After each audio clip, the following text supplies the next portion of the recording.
কোরআনের শাসনই সোনার বাংলা কায়েমের গ্যারান্টি দিতে পারে বললেন জামায়াতের আমির। জামায়াত ইসলামীর আমির ডাক্তার শফিকুর রহমান বলেছেন, দুর্নীতি দুঃশাসন করে কেউ টিকে থাকতে পারে না।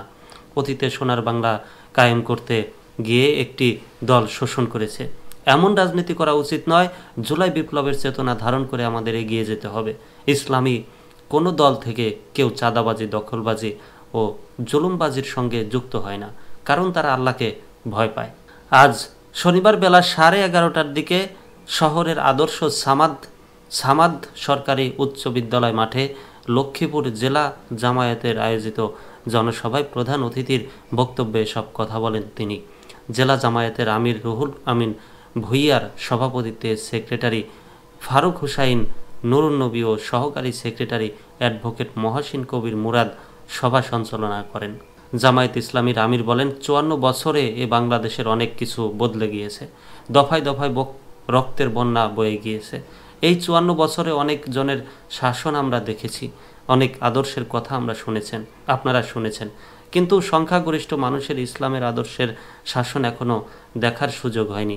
অতীতে সোনার বাংলা কায়েম করতে গিয়ে শ্মশান বাংলা কায়েম করা হয়েছে। কোরআনই একমাত্র সোনার বাংলা কায়েমের গ্যারান্টি দিতে পারে, আর কেউই দিতে পারে না।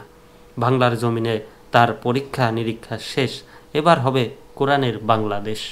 তিনি আরও বলেন, আমাদের নতুন প্রজন্মের তরুণরা দেখিয়ে দিয়েছে কিভাবে রক্ত দিতে হয়। ছাত্র জনতার রক্তের বিনিময়ে দেশ দ্বিতীয়বার স্বাধীন হয়েছে।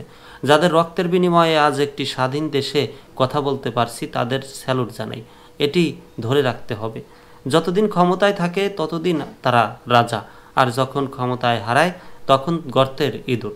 এখন কি তারা রাজা হালতে আছেন বলে নেতাকর্মীদের কাছে প্রশ্ন রাখেন জামায়াতের আমির।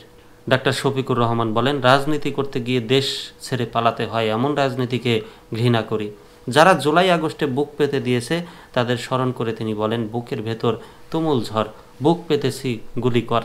যে যুবকরা বুক পেতে দিয়ে দেশ স্বাধীন করেছে, বাংলাদেশকে একটি মানবিক রাষ্ট্র হিসেবে দেখতে চাই, তাদের হাতে আগামীর বাংলাদেশ তুলে দিতে হবে। স্বাধীনতার 53 বছরে দেশের মানুষ শক্তি পায়নি। আল্লাহর আইন বাস্তবায়নের মাধ্যমে এই দেশের মানুষ শক্তি পেতে চাই। তা আমরা জামায়াত ইসলামী মানুষের মুক্তির জন্যই সেই কাজটি করছে বলে জানান তিনি। দীর্ঘ 28 বছর পর লক্ষ্মীপুরে খোলা মাঠে এই প্রথম বিশাল গণজামায়াত অনুষ্ঠিত হয়। সকাল থেকে সভাস্থলে মিছিলে আসতে থাকেন জেলার বিভিন্ন স্থান থেকে নেতাকর্মীরা। সভা শুরুর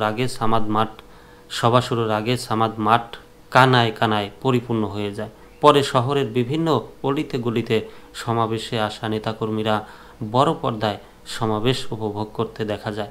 সমাবেশ প্রায় লক্ষাধিক লোকের সমাগম ঘটেছে বলে জানান জামায়াতের নেতারা। তবে সকাল 9টা থেকে দুপুর 12টা পর্যন্ত শহরের প্রধান সড়কে যোগাযোগ বিচ্ছিন্ন হয়ে পড়ে। এতে জনগণের দুর্ভোগ বাড়ে।